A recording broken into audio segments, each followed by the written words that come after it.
नमस्कार दोस्तों, आप सभी का हमारे YouTube चैनल पर बहुत बहुत स्वागत है। दोस्तों, आपको बता दें कि 20 अप्रैल 2023 को ज्योतिष संसार में एक बड़ी घटना घटित होने वाली है। साल का पहला सूर्य ग्रहण 20 अप्रैल 2023 को लगेगा, जो सभी जातकों की ज़िंदगी में उथल पुथल मचाएगा। आपकी ज़िंदगी में तरह तरह के प्रभाव डालेगा, किसी पर अनुकूल तो किसी पर प्रतिकूल। दोस्तों, आपको बता दें कि ज्योतिष शास्त्र में सूर्य ग्रहण को सबसे प्रभावशाली घटनाओं में से एक माना जाता है, जो न केवल लोगों को विस्मित करता है बल्कि यह लोगों पर अच्छा प्रभाव भी डालता है। पूरी दुनिया के लोग इस घटना को अपने खगोलीय, वैज्ञानिक और ज्योतिषीय महत्व के लिए देखते हैं, लेकिन इसे देखने के लिए सुरक्षा उपकरणों का उपयोग किया जाता है। यह ग्रह गोचर कुछ लोगों के लिए शुभ और कुछ के लिए अशुभ खबर ला सकता है। जहां एक तरफ कुछ लोगों का मानना है कि सूर्य ग्रहण व्यक्ति के जीवन में कई बड़े पैमाने पर बदलाव करता है, वहीं दूसरी ओर बहुत से लोग यह भी मानते हैं कि ये घटनाएं आशावादपूर्ण होती हैं और लोगों पर आशावादी प्रभाव छोड़ती हैं।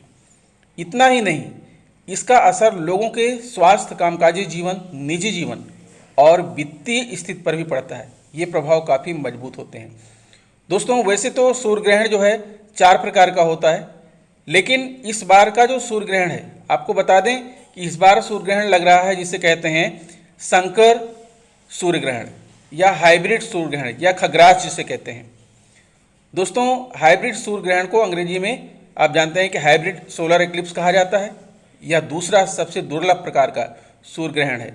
आप इसे तब देख सकते हैं जब चंद्रमा ग्रह छाया के किनारे पर होता है और लगभग पृथ्वी की सतह से टकराने के कगार पर होता है। भले ही यह पृथ्वी पर ठीक से प्रहार नहीं करता, फिर भी यह सीधे सूर्य के सामने आता है। सबसे पहले यह पूर्ण सूर्य ग्रहण का रूप लेता है, हालांकि बाद में यह कुंडलाकार हो जाता है। दोस्तों, ये जो सूर्य ग्रहण है, इसकी आप जो है सूतक काल और तिथियां इसकी जान लीजिए।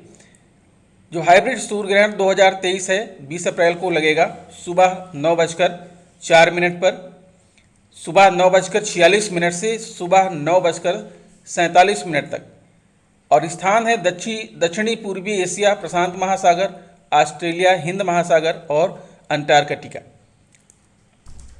दोस्तों, साल 2023 का जो पहला सूर्य ग्रहण अप्रैल माह में मेष राशि में होगा, क्योंकि इस समय सूर्य जो है मेष राशि में विराजमान होगा। इसका सीधा असर मेष, कर्क, तुला और मकर राशि के लोगों पर पड़ेगा। इसके साथ ही वृषभ, सिंह, वृश्चिक, कुंभ राशि वाले जातकों को अपने जीवन में कुछ महत्वपूर्ण परिवर्तन देखने को मिलेंगे। 1 मिनट के लिए ग्रहण अपने चरम पर होगा। हालांकि घटनाओं की विस्तृत सूची आपको हम बता रहे हैं। आंशिक सूर्य ग्रहण की शुरुआत होगी सुबह 7:04 पर। पूर्ण सूर्य ग्रहण की शुरुआत होगी सुबह 8:07 पर। अधिकतम हाइब्रिड सूर्य ग्रहण 9:46 पर और पूर्ण ग्रहण समाप्त होगा सुबह 11:46 पर और आंशिक ग्रहण समाप्त होगा दोपहर 12:29 तक। इस तरह से सुबह 7:04 से लेकर के दोपहर 12:29 तक जो है ग्रहण रहेगा। दोस्तों, और आपको बताना चाहेंगे कि ये जो सूर्य ग्रहण है, इसका विभिन्न राशियों पर विभिन्न प्रकार के प्रभाव पड़ेंगे। साथ में आपको ये भी बता दें कि सूर्य ग्रहण और चंद्र ग्रहण के दौरान बहुत सारी मान्यताएं हैं कि आपको ये करना चाहिए, आपको यह नहीं करना चाहिए। तो कुछ बातें आपको याद करना है कि आपको सूर्य ग्रहण की अवधि के दौरान सोने से बचना चाहिए। यह उपाय विशेष रूप से बड़े और अस्वस्थ लोगों के लिए है। ज्योतिष के अनुसार यह स्वास्थ्य पर हानिकारक प्रभाव डालता है। इस दौरान खाना बनाना या भोजन करना भी प्रतिबंधित होता है। यह आपके स्वास्थ्य को खराब कर सकता है और लंबे समय के लिए जातक के लिए परेशानी का कारण बन सकता है। सूर्य ग्रहण 2023 के दौरान संपत्ति खरीदना या शुभ कार्य नहीं करना चाहिए। ऐसा करने से आपको बुरी खबर मिल सकती है या आपके साथ कुछ अशुभ घटना घट सकती है। ग्रहण के दौरान जातकों को भगवान को छूने या पूजा करने से बचना चाहिए। सूर्य ग्रहण की अवधि के बाद आपको पूजा घर में रखे हर सामान को धोना चाहिए। इसके बाद पूजा करनी चाहिए। ज्योतिष शास्त्र में तुलसी के पौधे को पवित्र माना गया है, इसलिए आपको 2023 में सूर्य ग्रहण के समय इसे पानी देने या छूने से बचना चाहिए। गर्भवती महिलाओं को ग्रहण नहीं देखना चाहिए और ना ही इस अवधि के दौरान उन्हें घर से बाहर निकलना चाहिए। यानी यही नहीं, ऐसी कोई भी क्रिया नहीं करनी चाहिए जिससे वह सूर्य की किरणों के संपर्क में आ सके। दोस्तों, आपको बता दें कि ज्योतिष शास्त्र में सूर्य ग्रहण की नई शुरुआत और परिवर्तन की संभावना को देखा जाता है। ग्रहण अक्सर जातक के जीवन में एक नया चक्र या चरण की शुरुआत करते हैं और अप्रत्याशित अवसर या संभावित आते हैं। नज़र दिखने के लिए भी सूर्य ग्रहण एक शानदार समय पर होता है। एक ग्रहण का ज्योतिष प्रभाव राशि और भाव के आधार पर अलग अलग हो सकता है, जिसमें या किसी का जन्म कुंडली में होता है और अन्य योजनाओं से संबंधित व्यक्ति पर निर्भर करता है। ग्रहण अक्सर उच्च ऊर्जा और तीव्रता के होते हैं। इस बार सूर्य जो है उच्च पर है जब ये ग्रहण लग रहा है। दोस्तों, ग्रहण के दौरान मंदिरों को भी बंद कर दिया जाता है। हिंदू धर्म सहित कई मान्यताएं और परंपराओं में ग्रहण से जुड़ी एक शक्तिशाली नकारात्मक ऊर्जा अर्थात राहु केतु है। और दोस्तों, इस बार जो है आपको बता दें कि मेष राशि में राहु भी विराजमान है, बुध भी विराजमान है और मेष राशि में ही जो है सूर्य ग्रहण लग रहा है। यह नकारात्मक ऊर्जा लोगों के स्वास्थ्य और कल्याण के साथ साथ आध्यात्मिक प्रथाओं और अनुष्ठानों पर भी जोखिम डाल सकता है। हिंदू धर्म में मंदिरों को पूजा करने और धार्मिक अनुष्ठान करने के लिए समर्पित पवित्र स्थान दुनिया भर में हैं। ग्रहण के दौरान उससे संबंधित नकारात्मक ऊर्जा और उसके आसपास के वातावरण को नुकसान पहुंचा सकता है। इसके अलावा यह दुनिया भर में और अनुष्ठानों के समझौतों को भी प्रभावित कर सकता है। ऐसे प्रभावों से बचने के लिए मंदिरों को अक्सर ग्रहण के दौरान बंद कर दिया जाता है और कई लोग खुद को नकारात्मक ऊर्जा से बचाने के लिए कुछ अनुष्ठान और परंपरा का पालन करते हैं। कुछ लोग ग्रहण काल के दौरान घर के अंदर रहते हैं और खाने पीने से बचते हैं, जबकि अन्य स्वयं और अपने परिवार की रक्षा के लिए विशिष्ट पूजा या अनुष्ठान करते हैं। दोस्तों, इस ग्रहण के नकारात्मक ऊर्जा से जातक के जीवन पर क्या संबंध है? ग्रहण से संबंधित नकारात्मक ऊर्जा के अलावा ग्रहण के दौरान मंदिरों को बंद करने के सामान्य कारण भी हो सकते हैं। जैसे उदाहरण के लिए प्राचीन काल में कोई कृत्रिम प्रकाश व्यवस्था नहीं थी और सूर्य ग्रहण के दौरान अंधेरे में अनुष्ठान और समारोह करना कठिन होता था। इसी तरह ग्रहण के दौरान मंदिर की साफ सफाई और शुद्धि बनाए रखना मुश्किल हो सकता है, क्योंकि ग्रहण से जुड़ी नकारात्मक ऊर्जा अंतरिक्ष को नुकसान पहुंचा सकती है।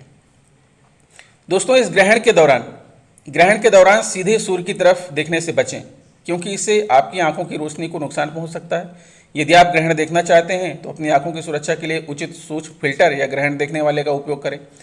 इसी प्रकार ग्रहण काल में कुछ भी खाने पीने से परहेज करें। कई ग्रहण से जुड़े नकारात्मक ऊर्जा भोजन और पानी को नुकसान पहुंचा सकता है और इस दौरान ये सेवन खतरे पैदा कर सकता है।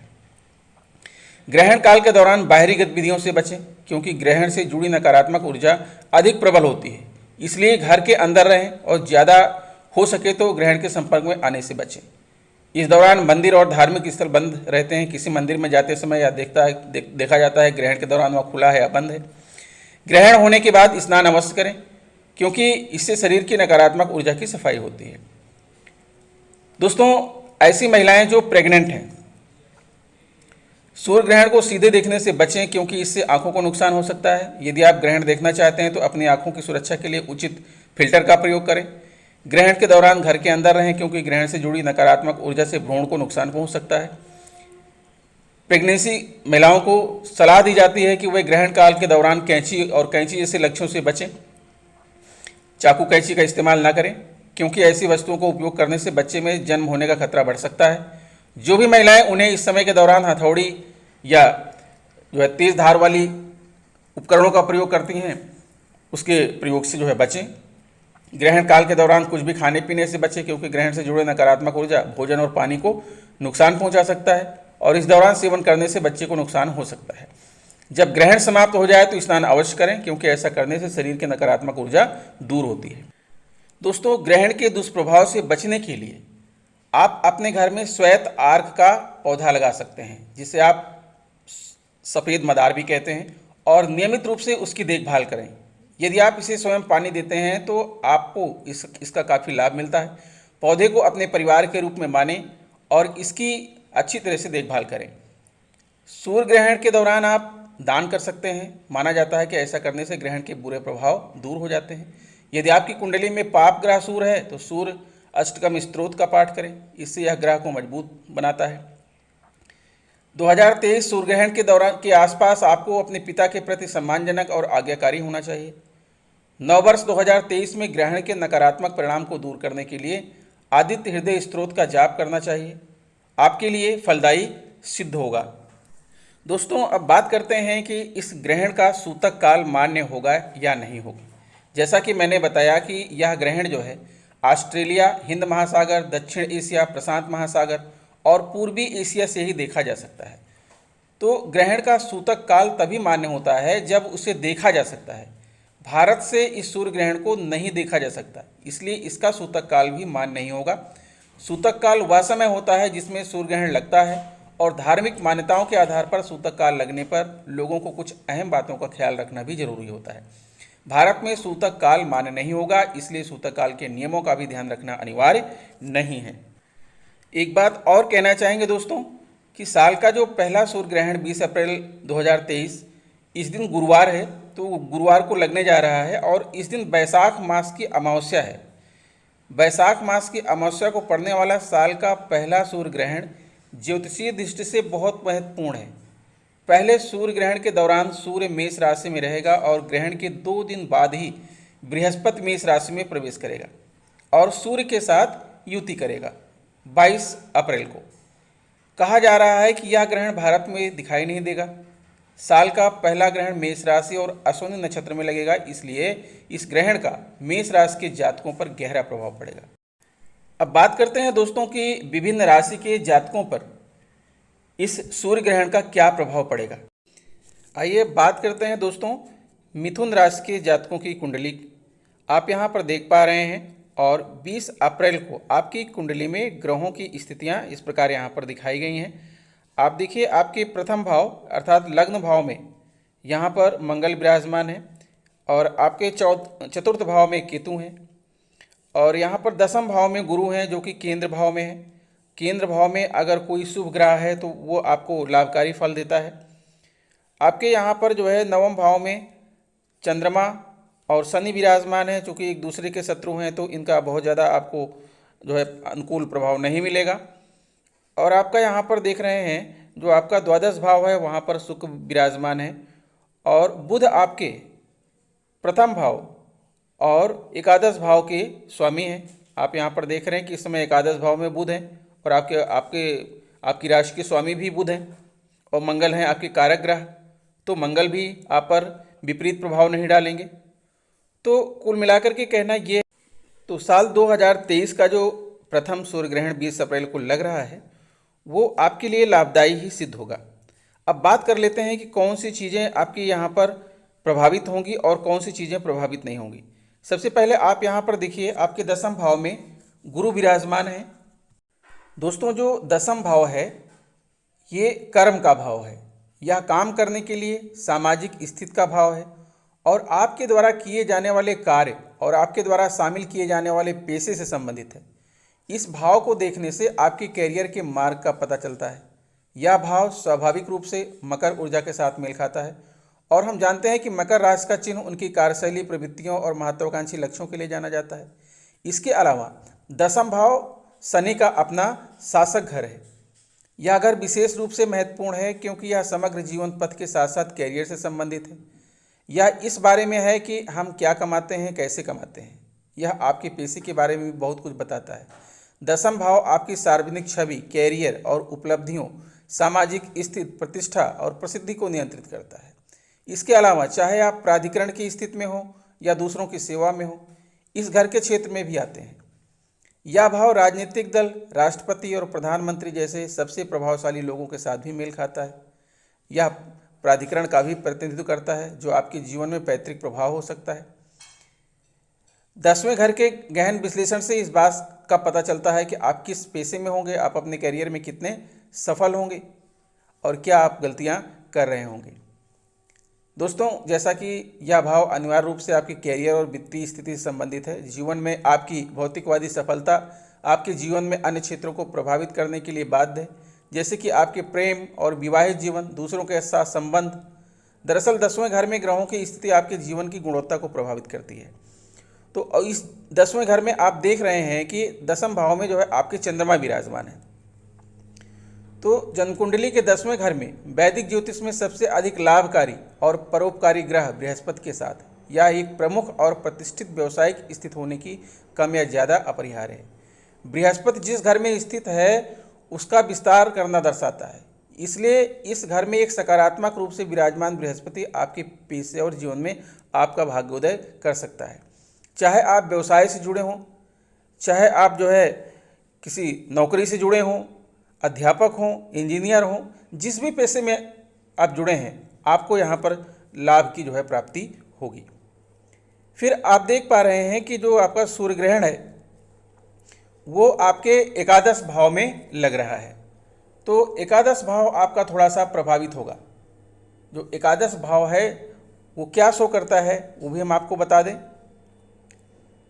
दोस्तों, कुंडली में जो 11वां घर है उसे लाभ भाव कहा जाता है, हाउस ऑफ प्रॉफिट कहा जाता है, वेल्थ और ऑनर के रूप में जाना जाता है। और इस प्रकार यह घर हमारे जीवन के विभिन्न चरणों के दौरान होने वाले मुनाफे को दर्शाता है। यह घर हमारे व्यक्तिगत लक्ष्यों और महत्वाकांक्षाओं को प्राप्त करने से अधिक समाज के प्रति हमारे दृष्टिकोण और समूह के प्रति हमारी रुचि को इंगित करता है। इस घर से पता चलता है कि हम उच्चतम अर्थ में क्या चाहते हैं। इस प्रकार 11वें घर में के प्रकट होने का तरीका स्पष्ट रूप से 10वें घर की ऊर्जा से निर्धारित होता है। दोस्तों, एकादश भाव में जो सूर्य है ना, एकादश भाव में रहने वाले सूर्य लक्ष्यों को प्राप्त करने में बहुत सारी महत्वाकांक्षाओं और उत्साह का संकेत देते हैं। अपने सपनों को साकार करने और दूसरों के समर्थन पाने पर सफलता पाने के लिए यह ग्रही स्थान लाभकारी है। इस घर में सूर्य के साथ आपके पास मानवीय प्रवृत्ति होने की संभावना है, लेकिन अब यहाँ पर सूर्य थोड़ा सा पीड़ित है, तो जरूर उसका प्रतिफल आपको प्राप्त होगा। आपकी कुंडली में ग्रहों की शुभ और अशुभ स्थिति का विश्लेषण करने पर एक निष्कर्ष निकाला जा सकता है कि मिथुन राशि के जातकों के लिए सूर्य ग्रहण शुभ और फलदायी साबित हो सकता है। इस समय मिथुन राशि वालों को कोर्ट कचहरी के मामले में सफलता मिल सकती है। साथ ही जो लोग राजनीति से जुड़े हैं उन्हें कोई पद मिल सकता है, वहां आप सामाजिक रूप से अधिक सक्रिय रहेंगे। इस समय आपको कुछ नए लोगों से मिलने का मौका मिल सकता है। साथ ही इस समय आपको उधार दिया हुआ पैसा भी वापस मिल सकता है। जो लोग संतान प्राप्ति के इच्छुक हैं उन्हें इस दौरान संतान की प्राप्ति भी हो सकती है। इस सूर्य ग्रहण का आपके जीवन में नकारात्मक प्रभाव की तुलना में सकारात्मक प्रभाव ज़्यादा लाएगा। आर्थिक रूप से आप समृद्ध होंगे। इसके बावजूद इस सच को झुठलाया नहीं जा सकता कि सूर्य ग्रहण के कारण आपको अपने निजी जीवन में कई समस्याओं का सामना भी करना पड़ सकता है। आपको अपने साथी के सामने अपने कार्यों का विश्लेषण करने से बचना चाहिए और ग्रहण 2023 की अवधि के आसपास जरूरी होने पर कुछ बातों को छिपा कर रखें। साथ ही समय समय पर अपने स्वास्थ्य की जांच करते रहें, क्योंकि इस अवधि में आपके स्वास्थ्य में उतार चढ़ाव हो सकते हैं। इस राशि के जातकों का जो सामान्य स्वास्थ्य है उत्कृष्ट हो सकता है, लेकिन तनाव संबंधी विकार और आँखें, पेट, पीठ के निचले हिस्से आदि के साथ चिकित्सा संबंधी जोखिम हो सकते हैं। आपके माता पिता के स्वास्थ्य के प्रति सावधानी बरतें। परिवार के सदस्यों को स्वास्थ्य संबंधी परेशानी हो सकती है। मुमकिन है कि घर में किसी समस्या को लेकर आप निराश हों। आप अपने परिवार और अपने वित्त के बारे में चिंता कर सकते हैं। सुरक्षा मामले में भी सावधानी बरतें। मिथुन राशि के लोग शारीरिक और मानसिक दोनों तरह का अनुभव कर सकते हैं और उन्हें विशेष रूप से धन हानि से निपटने की आवश्यकता है। आपकी कुंडली के प्रथम भाव में आप देख रहे हैं कि यहाँ पर मंगल ग्रह विराजमान है और मंगल आपके कारक ग्रह हैं। तो प्रथम भाव में मंगल का होना जातक को उग्र और ऊर्जावान बनाता है, आवेगपूर्ण और कार्यों में तेजी लाता है। ऐसे में आपको धीमे चलने और धैर्य से काम लेने की जरूरत है। मंगल आपको ऊर्जा, साहस, शक्ति, धीरज और आक्रामकता के साथ आशीर्वाद देता है।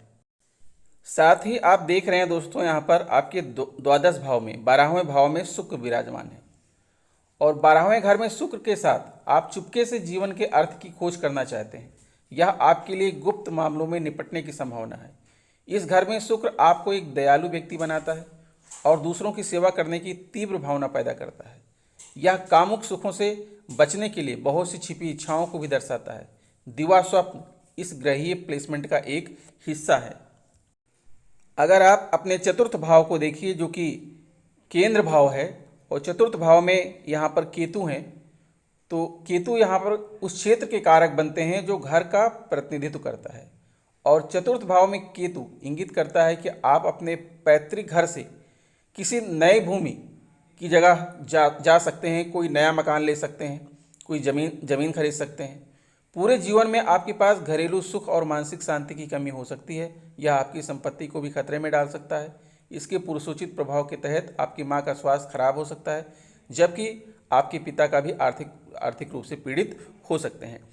तो दोस्तों, आप देख रहे हैं कि इतने ढेर सारे ग्रह आपकी कुंडली में अलग अलग प्रभाव डाल रहे हैं। तो सूर्य ग्रहण का आपके जीवन में बहुत ज़्यादा प्रभाव नहीं पड़ने वाला है, आपके लिए लाभकारी प्रभाव ही पड़ेगा।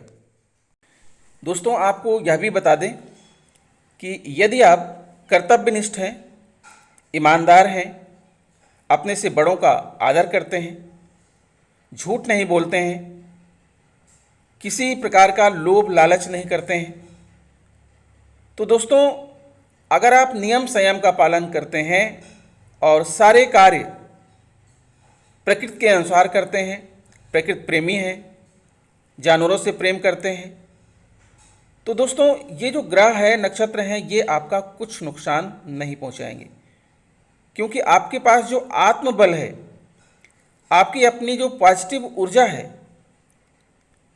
वो जो है इन ग्रहों की जो नकारात्मक ऊर्जा है उसको अवशोषित कर लेगी और इन ग्रहों का कोई प्रभाव आपके ऊपर नहीं पड़ेगा। बस ये है कि आप सच्चाई का मार्ग न छोड़िए, अच्छाई करना न छोड़िए, ज़रूरतमंदों की सेवा करना, मदद करना न छोड़िए, आपका कोई भी नुकसान नहीं होगा। तो दोस्तों, स्वस्थ रहिए, मस्त रहिए। आशा करता हूँ वीडियो आपको अच्छी लगी होगी। अगर वीडियो अच्छी लगी तो प्लीज़ हमारे चैनल को सब्सक्राइब करते हुए बेल आइकन को प्रेस कर दीजिए। मिलेंगे आपसे नेक्स्ट वीडियो में कुछ नई जानकारी लेकर। तब तक के लिए नमस्कार।